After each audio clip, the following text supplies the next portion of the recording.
po yun. Sa pagpapatuloy ng investigasyon ng mga pulis matapos dalhin ang magkapatid sa talahiban.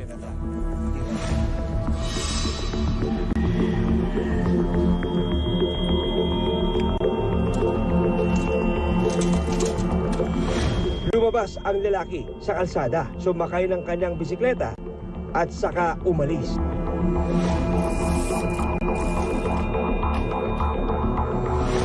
Sa isa pang kuha ng CCTV, makikita ang pagdaan ng parehong lalaki sakay ng bisikleta habang tinatakpan ang kanyang mukha.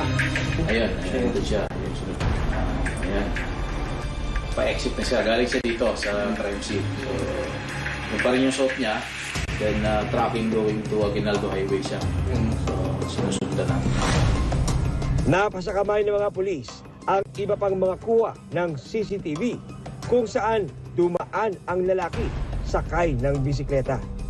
Wala siyang pangtaas. Hindi na natin tinigilan yan. Talagang sinusundan natin. Mayroong mga time na walang CCTV, intersection, walang CCTV. So, kailangan nating i-explore lahat yung direksyon para sundan lang natin kung saan siya pumunta. Napagtagpi-tagpi ng mga pulis ang mga kuha ng CCTV hanggang sa matukoy nila na dumiretso ang lalaki sa isang construction site sa General Trias, Cavite. Dito na rin siya inaresto ng mga pulis. Aljon Iso. Aljon Iso, arestado ka. Naaresto ka namin sa salang pagnag-aasa. Ikaw ay may karapatang kumuha ng sarili mong abogado. Kung ikaw ay walang kakayanan, ang korteng siyang magtatalaga para sa iyo. Ang lalaki, kinilalang si Aljon Iso, 21 years old, at isang construction worker. Actually, hindi natin siya nahuli on that day mismo, no? It took us 4 days bago natin siya nahuli. Sa hot pursuit? Sa hot pursuit natin. Fortunate lang tayo dahil nung ginawa natin yun ay nakita natin yung bisikleta. Kasi alam natin yung direksyon na pinuntahan niya. Kaya lahat ng kalye doon ay tinitingnan natin. Sir, sa dulo.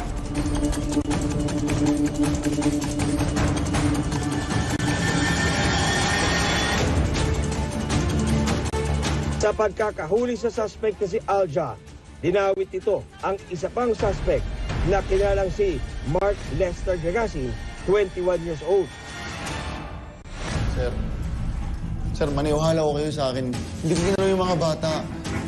Sir, tinuro lang ako eh. Yung pangalan niya si Mark Lester. Sir, talaga may kasalanan nun, sir. Hindi naman ako eh. Nag-aaga, napatawag ka. Ayon sa salaysay ni Aljon Iso sa mga pulis. Ayan yung mga batang yan, laging dumadaan yan dito eh. Lapitan mo, tapos palapitin mo dito. Umaga, bago nangyari ang krimen, inutusan siya ni Mark Lester na abangan ang magkapatid na sila Chini at Maria na dadaan malapit sa talahiban. Sige na, tari na.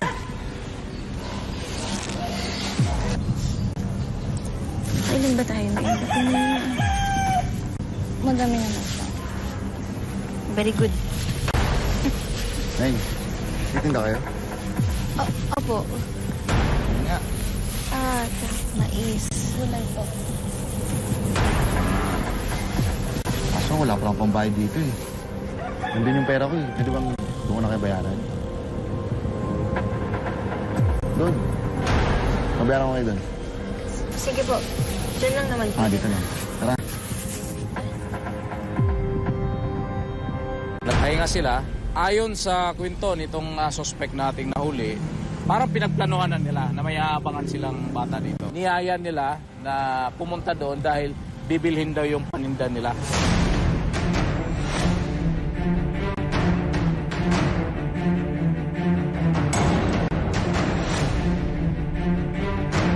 Ate, balik na kaya tayo. Paano yung bayad nila? Kailangan natin kunin yun. Tingnan mo kasi, layo na natin sa kalsada. Saglit lang. Tara. Nang madala raw niya ang dalawang bata sa talahiban, sinabihan siya ni Mark Lester na siya na ang bahala sa dalawang bata. Sige na, pre. Ako na bahala dito.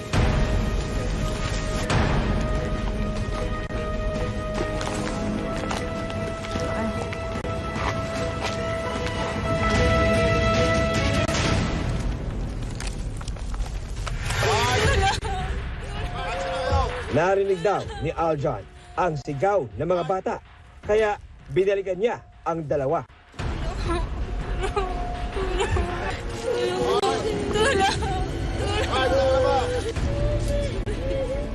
Hindi na raw niya nakita ang kasamahang si Mark Lester sa pinangyarihan ng krimen.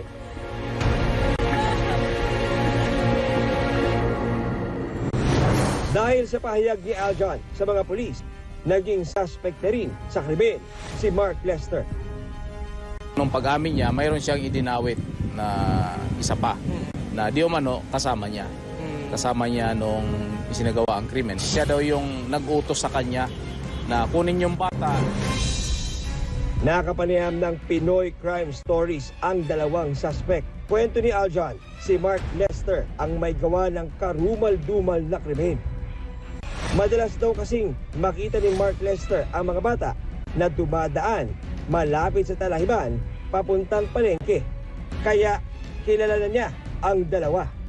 Sinabihan niya po ako ng August 4 ng Friday. Pumunta po siya sa may bahay. Sabi niya po sa akin, samahan mo ako. Kasi may inaantay ako laging dalawang bata. Tapat ng River Park. Tawag ko po, sabi niya po sa akin, gagawin yung dalawang bata, bibili ko yung dala nilang malunggay sa kamay. Pagtawag sa dalawang bata, lumapit po ako, dala ko po yung bike. Sabi ko, Neng, sumama kayo sa akin, bibili malunggay nyo. Sumama po yung dalawang batang usa, di ko na pinili. Pagkakit ko sa may damuhan, sabi niya sa akin, sige ako nang bahala rito, kaya ko na to.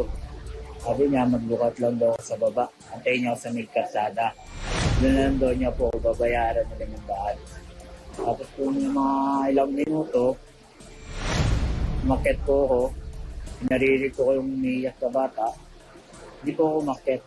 Sabi niya po sa akin, kung anong narinig po, wala ka dapat narinig. Mariing pinabulaan na naman ito ni Mark Lester. Tinatanggi ko po ako sa akin dahil ako po yung tinuturo niya suspect sa ginagawa niyang krimen. Bali po nung araw na yun, pauwi po ako nung nangyaring krimen, pauwi po ako galing Gentry, may mga pruweba po kami, CCTV footage. Pero base sa mga kuha ng CCTV,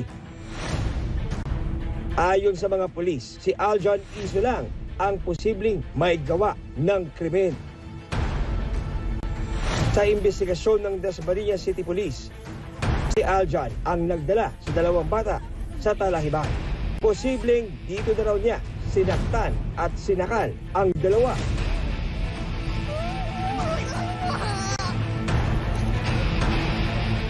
Hanggang sa mawalan sila ng malay. Nang akalaing patay na ang mga biktima, dito na raw niya hinalay ang magkapatid.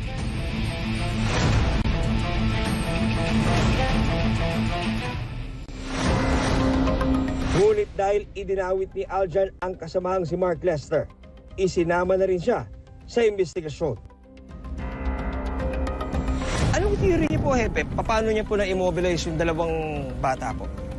Sa tingin namin kahit wala siyang gagamiting object, yung muscular strength lang niya, kaya na niyang immobilize kasi yung ating mga bata talagang medyo typical na maliliit siya. May mga isiniwalat rin daw ang mga biktima sa kanilang ina. Doon po sa ospital, nung nagkausap po kayo ng inyong pong mga anak, ano po yung mga ikinwento po nila sa inyong mga detalye nang ginawa po sa kanila yung suspect po nung oras na yun? Ano daw po sila, sinakal, sinipa, sinuntok sa tiyan, pinalo sa ulo, binato po ng bato. Nahanap sa kasong panggagahasa ang mga suspect na sina Aljan Iso at Mark Lester Jagasi. Kasalukuyan silang nakapiit sa custodial facility ng Dasmariñas City Police Station. Yung kaso nila, base sa ating batas, talagang maximum penalty. Dahil wala na tayong ngayon death penalty. So life imprisonment, reclusion perpetua, yung kanilang kakaharapin kung sakaling makumbikto sila sa krimen na ito. Dagdag pa ng mga pulis, may mga dati ng kaso si Aljon Iso. Itong si Aljon, previously charged na rin siya ng mga 4 na crimes dito sa Dasmariñas. May theft siya, incident. Involved din siya sa robbery. At mayroon siyang acts of lasciviousness na kaso. Samantala, wala namang record sa mga pulis si Mark Lester. Ayon sa ina ng mga biktima na si Yolanda, hindi kilala ng kahit sino sa kanyang pamilya ang 2 lalaki. Matinding hirap man ang pinagdaanan ng mga anak. Malaking pasasalamat pa rin ni Yolanda na buhay sila Chini at Maria. Babantayan ko po hanggang sa lumaki, hanggang gagabayan ko naman po. Iingatan niyo po Opo, sila? ingatan ko po sila. Hustisya ang sigaw ni Yolanda para sa sinapit ng 2 niyang mga anak. Hanggang sa susunod na Sabado para sa patuloy na pagtuklas sa katotohanan tungo sa paghahanap ng katarungan. Ako si John Consulta para sa Pinoy Crime Stories.